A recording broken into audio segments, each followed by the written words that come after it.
No one wants to be called names. Understanding the complexities of white fragility and unearned privilege requires sensitivity and open-mindedness. No one wants to be called fragile, racist, or xenophobic. So, in this session, we will discuss why we get pushback when we use these terms in training or organizational supported activities. By embracing a safe and empathetic space, we can embark on a journey of self-reflection, challenging biases, and striving for positive change. Let's begin this enlightening exploration together. Earned privilege refers to the advantages and benefits that individuals acquire through their personal efforts, achievements, and skills. These privileges are the result of hard work, talent, education, and other accomplishments that contribute to an individual's success and well-being. Earned privilege is typically within an individual's control and is often recognized and acknowledged by society. Examples of earned privilege include educational privilege. A person who earns a higher education degree may have better career opportunities and earning potential compared to someone without a similar level of education. Career privilege. Individuals who work hard, show dedication, and excel in their careers may earn promotions, salary increases, and other professional benefits. Athletic privilege. Athletes who train diligently and showcase exceptional talent may receive recognition, scholarships, and endorsements.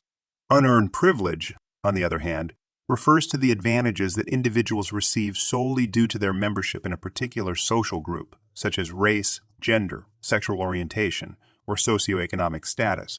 Unearned privileges are not earned through personal efforts or achievements, but are instead bestowed upon individuals based on their social identities. Examples of unearned privilege include white privilege. White individuals may experience unearned privileges in various aspects of life, such as being less likely to face racial profiling, having greater representation in media, and encountering fewer barriers in accessing resources. Male privilege. Men may experience unearned privileges related to gender, such as higher representation in leadership positions, better pay, and less exposure to gender-based violence and discrimination. Heterosexual privilege. Heterosexual individuals may experience unearned privileges in societies that prioritize heteronormativity, such as being legally recognized and having their relationships accepted without question. It is important to distinguish between earned and unearned privilege because they have different origins and implications. Earned privilege is a result of personal efforts and achievements, while unearned privilege is related to societal structures and biases that advantage certain social groups over others. Recognizing both types of privilege is crucial for promoting equality, challenging systemic inequalities, and advocating for a more inclusive and equitable society. White fragility may meet significant resistance for several reasons. Threat to identity. For some individuals, discussions about white fragility and racism challenge their deeply ingrained beliefs and identity. Accepting that they may unknowingly perpetuate racist attitudes or benefit from a system of privilege can be uncomfortable and threatening to their self-perception. Fear of guilt and shame. Facing the reality of one's potential complicity in racism can evoke feelings of guilt and shame. Many people tend to avoid such emotions, leading them to resist engaging in discussions that might trigger these uncomfortable feelings. Misunderstanding the term. Some individuals may misunderstand or misinterpret the term white fragility. They might see it as an accusation rather than an acknowledgement of the emotional reactions that can arise when discussing race and racism. Defensive reactions. When confronted with discussions about white fragility, some individuals may respond defensively to protect their ego and avoid feelings of vulnerability or criticism. Lack of awareness. Many people may not have a full understanding of racism's systemic nature and how it permeates various aspects of society. As a result, they may struggle to comprehend the need for discussions on white fragility. Fear of confronting bias. Addressing white fragility requires individuals to confront their own biases and prejudices. Such introspection can be challenging, especially when one may not be fully aware of their implicit biases. Perceived threat to status. Some individuals may fear that acknowledging and dismantling racism may lead to a loss of social status or perceived advantages they enjoy due to their racial identity. Avoidance of difficult conversations.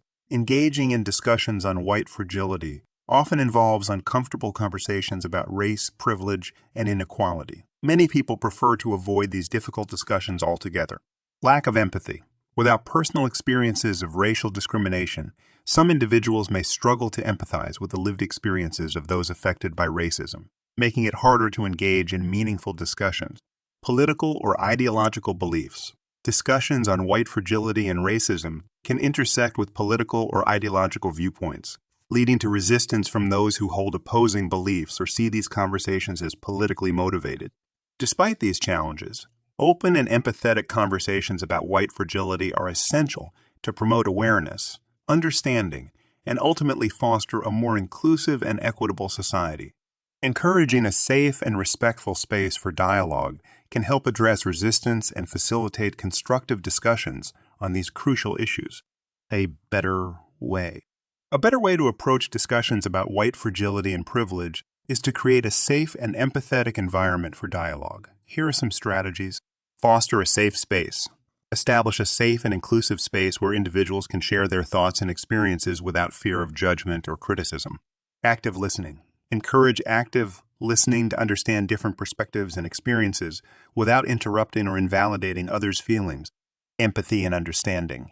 Promote empathy and understanding by recognizing that discussing white fragility and privilege may evoke a range of emotions. Use inclusive language. Frame discussions in a way that includes everyone, emphasizing the collective responsibility to address systemic issues rather than singling out individuals. Educate and inform. Provide education on the concepts of white fragility and privilege to build a common understanding of these topics. Led by example. Create leadership models that exemplify open and honest discussions about race and privilege, encouraging others to do the same. Focus on systems and structures. Shift the conversation from individual blame to a focus on systemic issues and the need for collective action to address inequality. Share personal stories. Sharing personal experiences can humanize the conversation and create connections between individuals. Be patient and respectful. Recognize that these conversations may take time and patience, and treat all participants with respect and dignity. By adopting a more inclusive and empathetic approach, discussions about white fragility and privilege can become more constructive and lead to meaningful insights and positive change in dismantling systemic racism and promoting equity.